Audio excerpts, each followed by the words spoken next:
me from nowhere because he's private, you know, and I'm mom. He probably doesn't, you know, but we're really close. We're like this. I'm like, well, how do you feel about it? He's like, I don't know. I'm like, well, do you like her? And he's like, and of course, they're way too young, but, you know, we all have little mini crushes, so don't judge. And he's like, I don't know, I kind of do. I mean, she's kind of cute. I'm like, okay, cool. And he's like, I'm just going to think about it for a little while. I said, you do that, buddy. Very mature. And then I left it at that. Because if I go on too much or tease him, he'll never tell me a thing again. So I just left it at that. And I will not bring it up again. I'm going to let the kids come to me because I want to be that mom where they feel like they can always be honest and not feel like they, oh, here we go. So sorry. Don't want to give you nausea. Okay. I'm going to pause you for a minute so I can go get a fountain soda. I'm back. I had the cutest little old lady. She's like, ma'am, may I ask? Look at my watch. Got an MK on it, right? We all know what that is. She's like, may I ask, is that a Mary Kay watch? And I'm like, oh, it was the cutest thing. You know, you can tell she's a long time Mary Kay user. I'm like, no, honey, it's Michael Kors. And she's like, oh, you know, it's just so cute.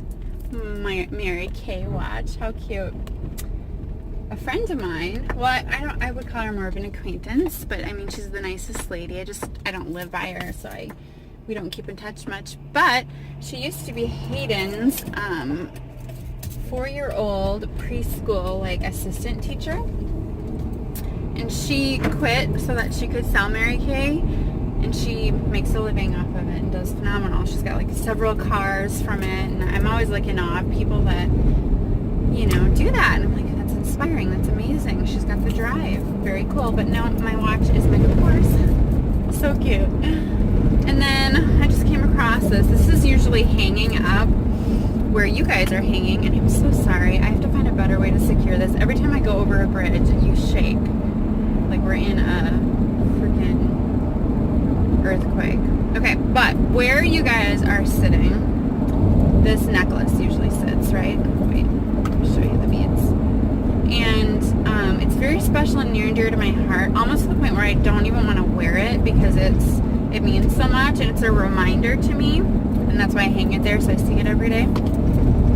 I used to own my own nail polish brand, La Bella Vernice, and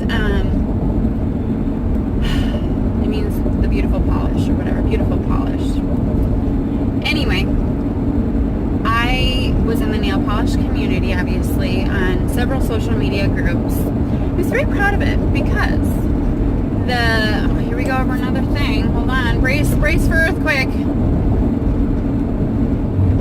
Okay, I held you, so that wasn't so bad. The community was great. Don't see. So I was, you know, I would post new pictures and I would post videos of colors, and it was so much fun. And I had a lot of very loyal customers, and I was proud of it because people from all over the world would buy, and I had loyal customers. I only sold for like 3 or 4 months. I quit because we moved out of state, and then I shattered my arm, and here I am now. Okay, it's like 2 years of my life was sucked into a hole, and I don't even remember half of it because I was in so much pain and just in the hospital and meds from surgeries and whatever. It's like 2 years of my life sucked in a hole, and I lost 2 valuable years with my children, and it sucks. But anyway, there's this lady, and her name was Andrea, and she was an older lady, and she was just, I mean, I never met this person. Obviously, a lot of people on Facebook are all over the world. You never meet them, but you kind of become close with them. When you get loyal customers, I love to interact with my customers, so I would write messages and handwrite, like take the time to handwrite special notes to them and send them with their gift, you know, with their purchase, and maybe throw in an extra mini polish of a color I think they might enjoy. People love that. I actually had handmade boxes. Another friend of mine made them. She was amazing. They had little like Victorian key cutouts, so on the box you could see the color. And I ordered very professional bottles that actually the Zoya nail polish brand orders from that company, so they were professional. and I bought top of the line materials. It wasn't some janky polish, hobby. It was serious, and I made good money from it in the short time I did it. And I should start it up again because I have all of the materials that are still good, and it's a waste. And I was good at it, but I just haven't had the time, and I'm just kind of now getting back into seeing where I want to be. And with my arm, I might have to have surgery again someday on my rotator cuff from this accident. They think my rotator cuff is going. I'm too young for this crap. Anyway, back to the point. There was this lady named Andrea, and I come to find out she was very, very sick. She was in the hospital often, and when she would message me and say, I'm out of the hospital, I can hardly get out of my house, I have cats, and I buy your polish because it's like going to the spa. It's like a fancy gift, and when I open it, I feel luxurious, and it made my day. Like, hearing things like that, there's so much competition, there's so many indie brands out there. It just made my day. And so I kept in contact with her and would occasionally ask her how she was doing.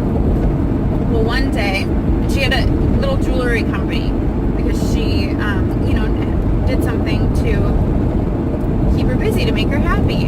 And she's very talented. I mean, this is beautiful. She sent me this as a gift, okay? She sent me this as a gift. She passed away. And it broke my heart. I mean, she had so many complications. And I literally cried.